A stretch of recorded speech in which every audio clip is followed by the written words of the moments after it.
El abuelo en este viernes 12 de septiembre, que decíamos viernes con B de qué, viernes de vamos a laburar, viernes de vamos a volver, viernes de tantas cosas, viernes de tantas cosas, pero también es viernes de columna. Y como cada 15 días, como cada viernes, cada 15 días, tenemos nuestra columna de comunicación política con el licenciado Facundo Ramos, que es Tereré y Política. Bienvenidos a Tereré y Política, donde vamos a hablar de política de manera clara, simple y popular con Facundo. Bienvenido, Facundo. Bienvenido de nuevo acá a esta casa tan linda. La verdad que un gusto estar de nuevo acá. Nos encanta que vengas porque siempre hay algo para sí, hilvanar de todo lo que viene sucediendo. Viste que además de que el país ya nos da mucho para hablar, sí. La comunicación política y la política tiene un montón de cosas lindas para comprender, para aprender que realmente por ahí si no las conocemos pasan desapercibidas. Y es como que no pasa nada o que algunas cosas pasaron porque sí nomás. Si no lo veo no pasa, ¿no? Claro. La famosa frase. Y todo tiene su porqué en la política, ¿viste? Que no es nada casual, sino causal. Así que bueno, hoy un poco la idea es hablar de algo que por ahí algunos han escuchado, ¿no? Que es el famoso golpe blando, golpe suave o acciones no violentas que sirven para poder desestabilizar o para poder limar la imagen de ciertos gobiernos que erosionan la democracia, en definitiva, ¿no? Claro, está vendida, te digo, como una herramienta que supuestamente sirve para aquellos pueblos que están siendo oprimidos por gobiernos dictatoriales, por gobiernos que son sumamente opresivos y son como una herramienta para que estos ciudadanos puedan, de manera no violenta, poder recuperar, digamos, o cambiar el control del gobierno. Así que por ahí sí hay dos videitos que quería que veamos al principio para comprender un poquito de qué se trata. Maxi.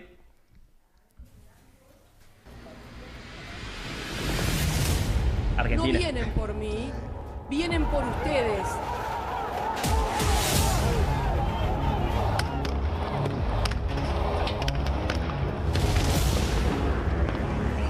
Eso es Bolivia, ¿no? Algo que nunca vamos a olvidar.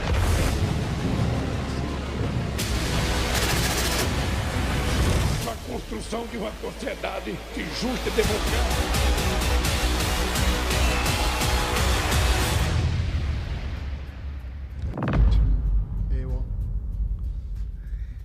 A ver, pensemos en esto.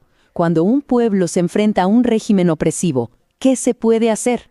Durante siglos la respuesta parecía ser una de dos. O te levantas en armas o te sometes. Un dilema terrible que ha marcado la historia una y otra vez. Por un lado está la lucha violenta, la guerra, la insurgencia, la destrucción. Por el otro, la sumisión, simplemente agachar la cabeza y aceptar el destino.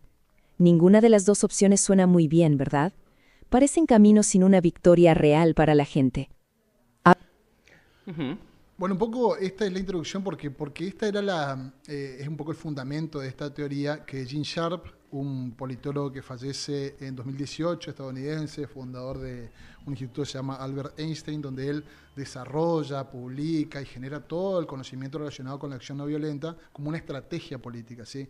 Una estrategia que le permite, como decíamos hoy, a los pueblos oprimidos salirse de esas dos opciones que eran o enfrentar al gobierno dictatorial con las armas que no tiene el pueblo o quedarse sumiso y seguir sufriendo. Bueno, Gene Sharp lo que le dice al pueblo es, si ustedes se organizan de una manera organizada, pero metódica, donde comencemos a pensar cuáles son los pilares que sostienen este gobierno dictatorial y comenzamos a sacarle el apoyo a esos pilares, dejamos de cooperar, vamos a poder traer la victoria al pueblo y poder derrocar esos gobiernos dictatoriales. Sin violencia. Sin violencia, siempre sin violencia, con acciones que, fíjate que él tiene un catálogo en un libro, que lo tengo acá, que después se los dejo para que lo miren, un libro con más de 400 páginas, pero aparte tiene, no sé, creo que son 6 manuales más en español y en un montón de idiomas están traducidos.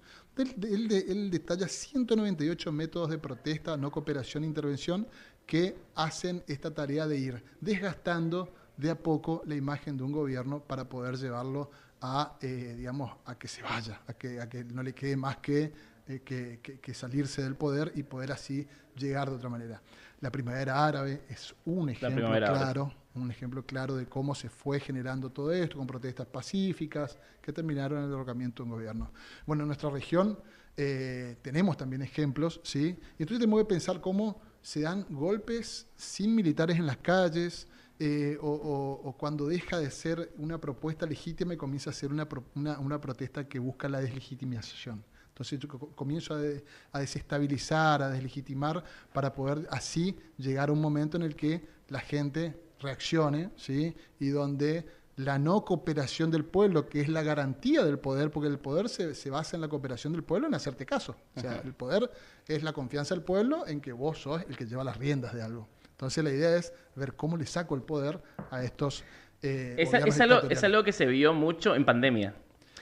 Hubo muchos gobiernos que a través de diferentes actores políticos vieron cómo se incentivaba a una rebelión popular en contra del confinamiento obligatorio, en contra de las vacunas, en contra de cualquier tipo de tratamientos. Y ahí, es más, muchos gobiernos, su imagen fue deteriorada gracias a la pandemia y al trabajo que hicieron los medios de comunicación y, bueno, depende de cada país, ¿no? Actores políticos de la oposición. Exactamente. Se aprovechan temas que son innegablemente, que están innegablemente a favor de la ciudadanía. O sea, nunca van a salir a apoyarse en temas que la ciudadanía puede ir en contra. Siempre son temas válidos, digamos, pero los utilizan como apalancamiento para poder comenzar a desestabilizar.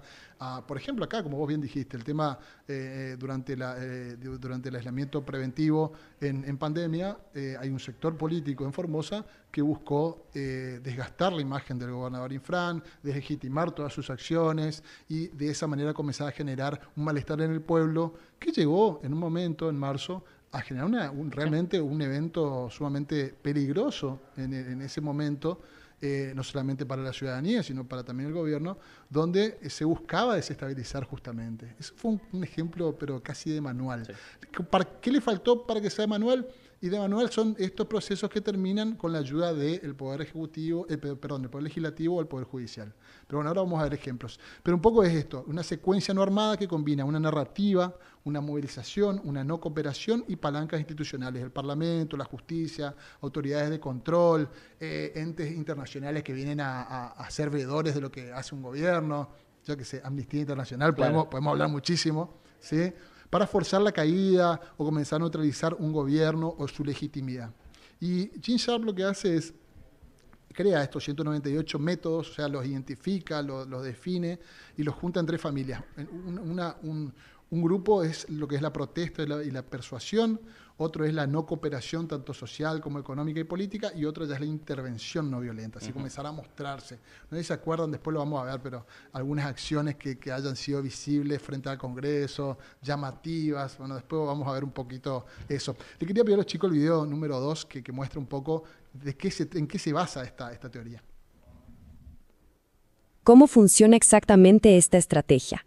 Para poder desmantelar un sistema, primero hay que entender de dónde saca su fuerza. Y toda la teoría de Sharp parte de una pregunta que parece simple, pero es increíblemente profunda. Detengámonos un momento aquí. ¿Un dictador tiene poder porque sí? ¿Es algo que le nace de la nada? Sharp diría que no, para nada. Que el poder de cualquier gobernante, por más autoritario que parezca, es en realidad mucho más frágil de lo que nos imaginamos. Y aquí está la clave de todo. El poder no es una roca sólida que tiene el gobernante. Es más bien un flujo constante que viene de la gente. La obediencia, la cooperación, el simple hecho de aceptar su autoridad, eso es lo que le da poder. No es algo que el gobernante tiene, es algo que la gente le da, día a día. Y este poder no fluye así, sin más. Se canaliza a través de lo que Sharp llamó los pilares de apoyo. Imaginen que el régimen es un edificio. Bueno, pues estos pilares son las instituciones clave que sostienen el techo. El ejército, la policía, los burócratas, los empresarios, los medios, son las columnas. Y esto nos lleva directo a la estrategia. Si el poder depende de que la gente coopere, ¿qué pasa cuando la gente dice, hasta aquí llegamos, y deja de cooperar? Imaginen a los burócratas trabajando a paso de tortuga, a los policías negándose a cumplir órdenes, a los trabajadores en huelga. Los pilares empiezan a temblar, se agrietan, y si se debilitan lo suficientes, ¡pum!, el régimen entero se derrumba. Se entiende, ¿no? Se entiende y además... ¿Te vino alguna imagen? En la narración me iba acordando de momentos que tienen que ver con esos pilares, ¿no? El apoyo como esencia fundamental de la construcción del poder, sí. ¿no? Que no es algo que está escrito en mármol, sino que sí. Es algo que se va construyendo día a día con la gente. Pasó en el 2001. La gente dijo basta y fue basta. Sí, totalmente. Lo de las autoridades me recuerda también a la pandemia de cuando hubo una rebelión de policías en provincia de Buenos Aires, que fueron en la Quinta de Olivos. Exactamente, fueron al frente. Fueron al frente, bueno, sí. Y fui ahí armando un hilo de momentos que tiene lógica dentro de lo que podemos mencionar y seguir charlando, obviamente, de lo que es el golpe blando. Bueno, cuando todo eso se organiza, ¿sí? Se entiende que el poder es obediencia organizada, ¿no? Cuando la obediencia se retira, el poder cae. Y no necesitas balas para eso. ¿Pero qué necesitas? Necesitas una metodología para poder comenzar a desgastar ese poder. Y necesitas un catalizador también. Totalmente. Porque hay algo que hace clic. Sí, totalmente. Y por eso siempre son temas que son innegablemente, digamos, ¿quién no quiere que todos nos aumenten los sueldos? Claro. Por ejemplo. ¿Sí? ¿Quién no quiere que la salud sea la mejor del mundo en todos lados? ¿Quién no quiere que no haya inseguridad en ningún lado? Seguro que son cosas que son como el ideal que sigue cualquier gobierno para poder alcanzar ese objetivo, por lo menos le apunta a eso, a que todo sea lo mejor posible. Cuando alguien comienza a tomar esos puntos para comenzar a buscar desestabilizar, obviamente, tiene que comenzar a mirar, ¿sí? Fíjate que Gene Sharp, bueno, dentro de esos 198, por ejemplo, él habla de comunicaciones con una audiencia más amplia, hablar de... poner pancartas, fíjate, repartir volantes con críticas, tratar de ir mucho a los medios, no sé, piquetes, burlas, despliegue de banderas, símbolos, entrega de objetos simbólicos, claro. Entrega de... No sé si se acuerdan de alguien que fue con una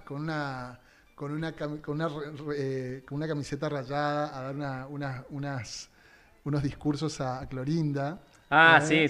Patricia Bullrich con Neme y con un montón de... Insólito después. Fíjense los símbolos que usan, ¿no? La cárcel y la máscara del gobernador y un montón de cuestiones que son simbólicas y que lo único que buscaban en ese momento, más allá de querer desgastar a Infran, era perjudicar a la ciudadanía porque estábamos buscando una rebelión que iba en contra directamente de la salud pública y que terminó costándole muchas vidas a los formoseños. Entonces, un poco todo eso nos tiene que hacer pensar que cuando se dan ciertas cuestiones, cuando vamos viendo estos pasos, estamos frente a este tipo de metodologías y hay que ver quiénes son los que están atrás. En el último video que les pasé a los chicos está un poquito las etapas y después vamos a hablarlas bien en detalle y vamos a ver algunos casos. Bueno. La primera etapa está constituida por el ablandamiento, que no es más que generar matrices de opinión centradas en deficiencias potenciales. También busca propagar descontento en la sociedad, promoviendo el desabastecimiento, criminalidad, fracturas internas, entre otros.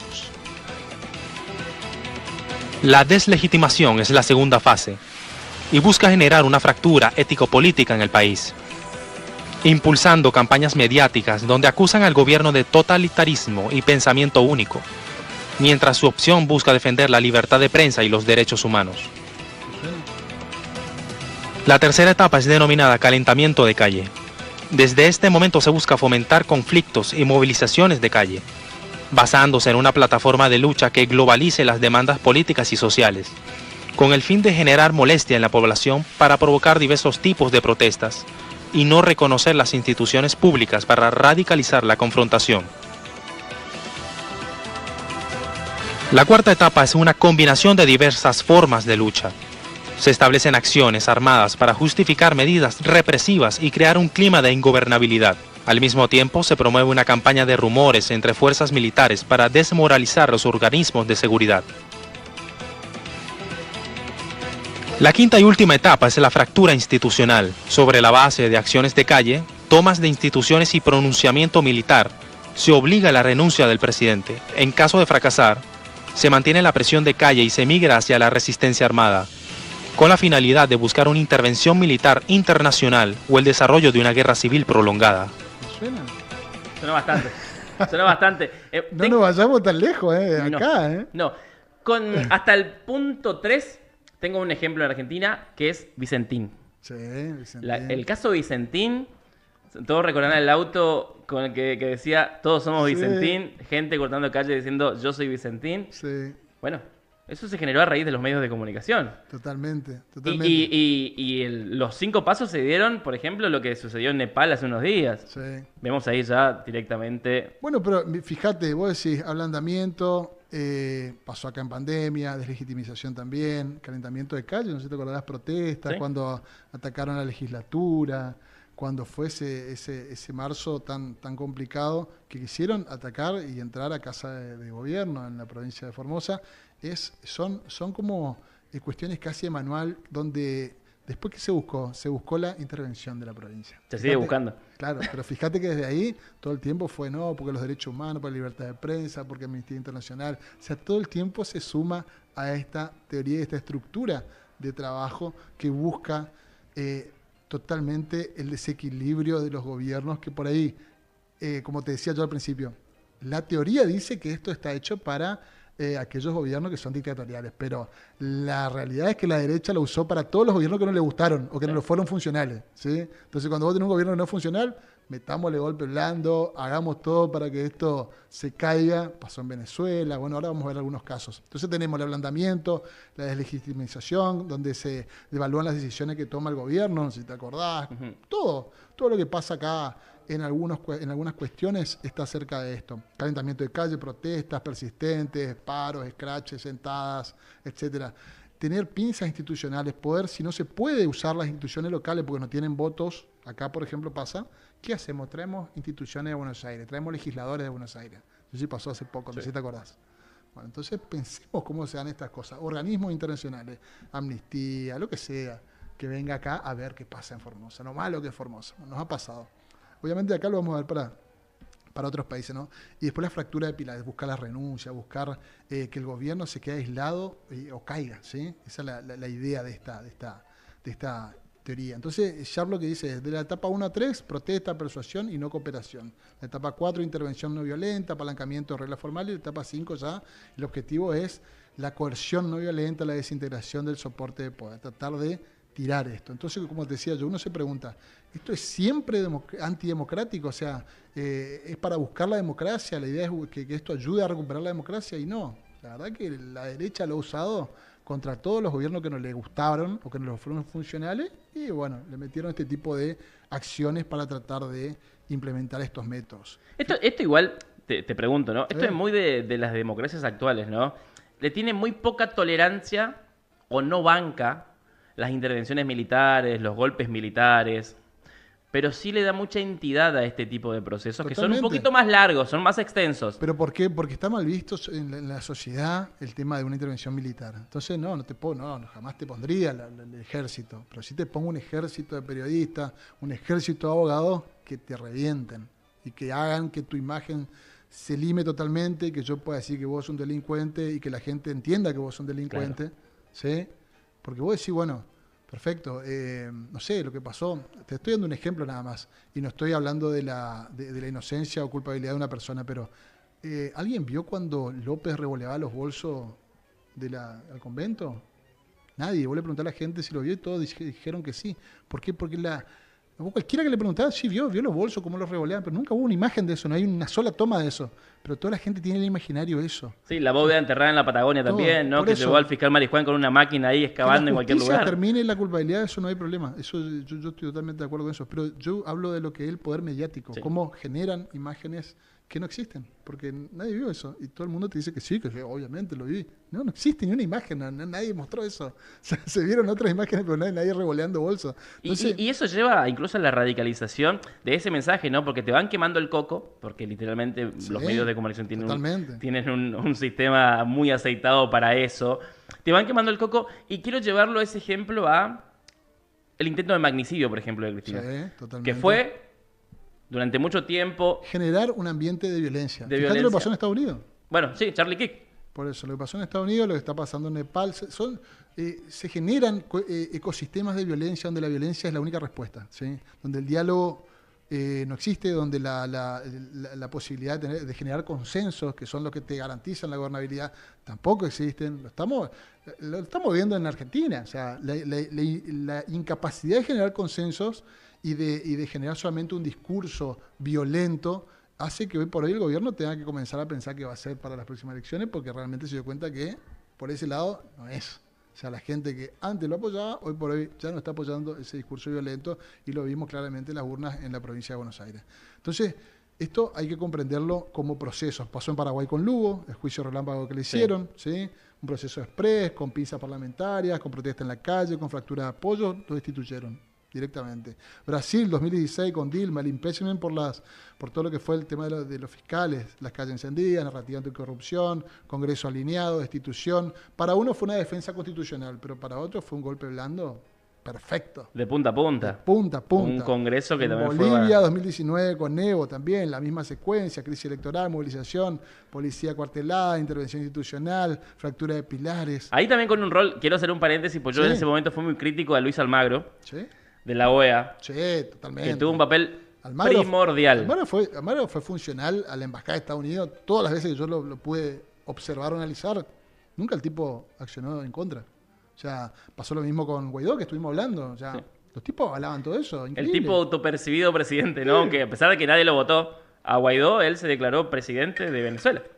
Podemos hablar de Ecuador con Correa, todo lo que pasó. Podemos hablar de los cuadernos de Cristina, que también, o sea, hoy por hoy estamos pensando todavía, se hicieron causa y por ahí ella está presa por eso. O sea, entendamos que esto no es esto no es algo inocente, no es algo que surge de la nada, esto es una planificación.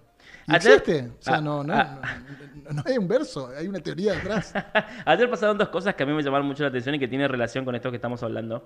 Uno fue la condena a Bolsonaro, 27 años de cárcel por el intento de golpe de Estado. Eso no fue un golpe blando. Sí. Eso fue un golpe institucional, un golpe militar, ¿no? A la Casa de los Tres Poderes, en Brasilia. Y en el mismo día, o sea, ayer, la vicepresidenta Villarruel, tuiteando de que ¿cómo puede ser que los presidentes electos por el pueblo terminen presos? Sí. Hay una gran interpretación de ese tuit. Puedes interpretarlo como quieras, puede ser por lo de Bolsonaro, puede ser por lo de Cristina, puede ser la interpretación que vos quieras, pero son dos hechos que ayer me invitan a pensar un poco en este tema también desde otro ángulo. Sí, totalmente, hay que mirarlo. Fíjate, hay, por ejemplo, un dato. Los parlamentos y los partidos son instituciones que tienen muy baja confianza. Lo vimos en el programa anterior cuando hablamos de representatividad política. 60% de la gente cree que el Parlamento no sirve para nada, no le cree al Parlamento, imagínate. Entonces, es un buen lugar donde poder decir, bueno, esta gente no sirve, saquemos esto. O sea, es un poder que, como no tiene legitimidad, es fácil atacarlo. Entonces, es un lugar. Pero también tenemos que ver que si todo conflicto lo tomamos como golpe blando, también se deslegitima la protesta genuina, ¿sí? No todo es golpe blando. Hay protestas que son sumamente genuinas y otras que, cuando uno las observa de cerca, ve quiénes están detrás, ven qué atacan, uno puede visibilizar claramente que están en un esquema de este tipo, ¿sí? Entonces, tenemos que ver cómo operan y marcan la diferencia este tipo de teorías en la realidad, en lo que vemos todos los días, ¿sí? Entonces, un poco para poder leer qué pasa, podemos pensar primero en seguir quiénes manejan el dinero de las protestas, quiénes son los pilares, quién financia y coordina la narrativa. El ideólogo. Claro, acá sí vemos de qué se quejan algunos sectores opositores, podemos ver que esas ideas no surgen acá, ni las financian de acá, se financian en la capital de la Argentina. Y surgen de ahí. Y de ahí para más arriba. Tienen una agenda, claro, en la capital de Argentina. Entonces, tenemos que comprender también eso. Mirar cómo se dan la simultaneidad de la cosa, cómo se dan las protestas, cómo acciona el Parlamento en relación a eso, cómo acciona la justicia, cómo se da esa secuencia. También nos puede mostrar claramente cómo se dan las cosas. Si nosotros vemos el proceso de Cristina, vamos a ver claramente eso. Cómo se dieron las protestas contra Cristina, cómo funcionó el Parlamento en contra, la judicialización, cómo se dio esa secuencia que no es casual. O sea, lo que tratamos hoy de mostrar a la gente una herramienta que le saque la ingenuidad de creer que todo esto pasa nomás. No pasa nomás, gente. Pasa porque hay detrás gente que está planificando este tipo de acciones y que las lleva adelante con una teoría que existe, que la pueden ver, que si ustedes googlean a Gene Sharp, lo van a ver dando charlas en todo el mundo. Fue un tipo que fue candidato a Premio Nobel de la Paz, imagínate. Increíble. Sí. Y tenía lógica. Sí, sí, fue Obama también, justo cuando estaba atacando. Bueno, es increíble, pero bueno, hay que revisar el timing, ¿sí? Se da una crisis de agenda, se da una oportunidad electoral y se dan ventajas legales. Todo eso hace que se puedan implementar este tipo de herramientas. Y también cómo se dan las salidas. Generalmente las salidas de estos procesos son por la vía del juicio, la renuncia, la inhabilitación, la cárcel, ¿sí? Un gobierno interino, ¿sí? Como se busca.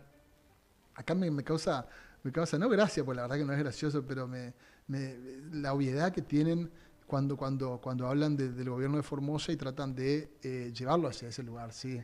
A creer después de tener el 70% del apoyo de la ciudadanía, todavía hablan algunos de que necesitamos una intervención en Formosa. Es hasta gracioso porque ellos nos juntan un poquito ese porcentaje.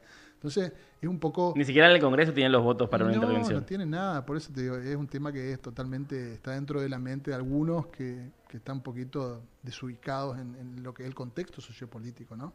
Y que tampoco, porque también es bueno comprender que estos sectores que en Formosa por ahí potencian o buscan este tipo de acciones, hoy por hoy deberían dar muchas explicaciones, porque si volvemos a lo que dijimos la semana pasada de la representatividad política, los han elegido para algo de lo cual han renunciado. O sea, se pusieron a disposición de la ciudadanía, tuvieron el apoyo y renunciaron. O sea, es increíble cómo se utiliza, se usa a la ciudadanía de su confianza en del electorado, y después hablan de democracia, después hablan de legitimar los procesos. ¿Sabes? Por eso es llamativo que esta gente todavía crea que alguien les puede creer. Pero bueno, son cosas que se dan y que la gente es bueno que tenga las herramientas para pensarlas, ¿no? Y los medios que se suman también a esa iniciativa, porque Seguro, yo creo siempre. que funcionan como altavoz, ¿no? Porque puede ser una idea de alguna persona que quizás está, como decís vos, un poco fuera del contexto político y social de la Argentina, que dice, uy, qué lindo sería intervenir Formosa, pero tenés después todos los satélites que van tirando a esa y se va instalando en la gente que estaría bueno que se intervenga. Y encima satélites propios y ajenos, o sea, de acá adentro y afuera, que repiten, que hacen una caja de resonancia de esto, y que sí, que aprovechan esta situación también que es real, que no toda la gente está involucrada en los temas políticos, que no está mal, digamos, porque la gente tiene muchos otros intereses en su vida que no solamente pasan por la política, pero siempre la política termina influyendo en nuestra vida, esa es la realidad. Por eso lo importante es que más allá de que a vos te guste o no la política, comprendas que tenés que votar, tenés que ejercer tu derecho al voto, porque la política siempre va a terminar influyendo de alguna manera en tu vida, o sea, en tus acciones, el día que necesites ir a un hospital, que quieras enviar a tu hijo a la escuela, o que tengas que pagar impuestos, o que tengas que cobrar tu sueldo, seguramente decisiones políticas van a hacer que eso sea más o menos beneficioso para vos. Entonces hay que comprender que la política, más allá de que nos guste o no, y más allá de que uno quiera o no meterse en el momento de decidir, por ejemplo ahora el 26 de octubre, la gente tiene que ir a votar y tiene que definir, porque si hay una cuestión que por ahí algunos gobiernos buscan, y este en particular, es que no toda la gente vote, porque cuando vota mucha gente por ahí no le va bien, entonces mejor que voten pocos. Entonces por ahí ni siquiera uno ve mucha campaña de difusión sobre las elecciones que vienen. Y hay que invitar a la ciudadanía que salga a votar, porque es importante que decidan porque lo que estamos decidiendo no es pavada, ¿sí? Es sumamente importante lo que viene. Entonces, bueno, volviendo a nuestro tema, en Argentina vimos, no sé si tenemos la foto del Congreso.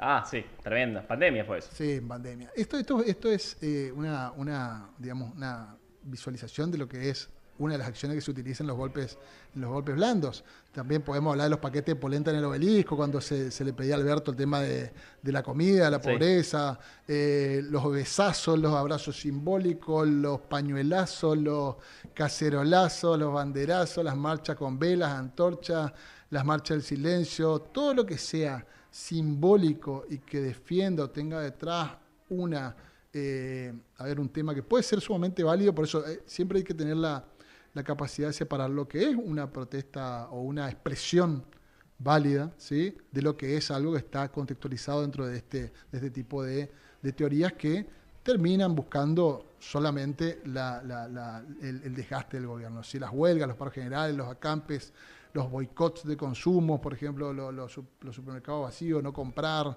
los verdurazos, los frutazos, cuando uno quiere quejarse porque hay problemas con el tema de la producción o del apoyo a la producción, venden o regalan verduras o tiran leche, no sé si te acordás Sí, bueno, son 2008. Claro, son símbolos que ayudan a que la gente visualice una protesta y la guarde, las carpas blancas, que estuvieron mucho tiempo. Entonces, un poco son todos esos métodos que hacen a la visualización de un desgaste, de un descontento, que puede ser válido o no, que muchas veces es utilizado para comenzar a buscar otros objetivos, que no son lo de la ciudadanía, quejarse que es válido, sino que van más allá, que es justamente tratar de tirar un gobierno. ¿Sí? Sí, la utilización de un reclamo justo en beneficio político de alguien. Claro, siempre se comienza a poner esas semillitas y cuando comienzan a brotar, ahí las agarramos y las potenciamos. Entonces también en Venezuela pasó cuando se asumieron funciones desde la Asamblea, cuando la oposición habló de autogolpe constitucional, bueno, cuando vino este muchacho Guaidó, bueno, en Perú justamente que estábamos hablando, todo el desorden institucional que hay, cómo de Vizcarra a Pedro Castillo. Es sostenido también por cuestiones de acciones no violentas que buscan siempre deslegitimar y desestabilizar a quienes están. Así que un poco este análisis también Bolivia pasó, ¿sí? Cuando hablamos de Evo, es pensar un poco en cómo en Latinoamérica y en el mundo, porque esto también pasó en otras partes del mundo, cómo se dan estas situaciones y que no seamos tan ingenuos de creer que surgen nada más y que son totalmente inocuas y que son espontáneas. Muchas veces son espontáneas, otras veces son totalmente orquestadas y varias de esas veces responden a un esquema totalmente analizado y programado para poder llegar a desestabilizar a un gobierno que no siempre son gobiernos dictatoriales, como dijimos, que esta teoría supuestamente busca eso, sino que muchas veces son gobiernos que no responden a los objetivos de las derechas en el mundo. Intereses económicos y demás. Totalmente. Sí, siempre son intereses que no son los del pueblo. Entonces, la mayoría, ¿no? Sí. La inmensa mayoría. Entonces, hablando de esta técnica, que se da en tiempo y que no llega con tanques, llega con palabras, con narrativas, con hashtag, con mucha ayuda de todo lo que es la comunicación digital y que si querés entenderlo tenés que mirar los métodos y los pilares porque ahí está todo lo que está pasando. ¿Sí? Así que un poco queríamos dejarle eso a la gente hoy, que vean un poco de esto y que no pasa solamente en otras partes del mundo, sino que acá en nuestra provincia también lo hemos visto y bueno, gracias a que hay una institucionalidad fuerte, una democracia fuerte y un apoyo a las instituciones y al gobierno, no se dieron los desenlaces que buscan estas teorías, pero existen y están. Así que bueno, un poco para que las conozcan. Perfecto. Facundo, muchas gracias como siempre. Interesante como siempre y te esperamos dentro de 15 días otra vez. Sí, señor, si Dios quiere. Nos estamos viendo. Muchas Va a querer. Va a querer. Gracias. Gracias. 43 minutos de las 11 de la mañana. Hacemos una pausa breve y ya regresamos.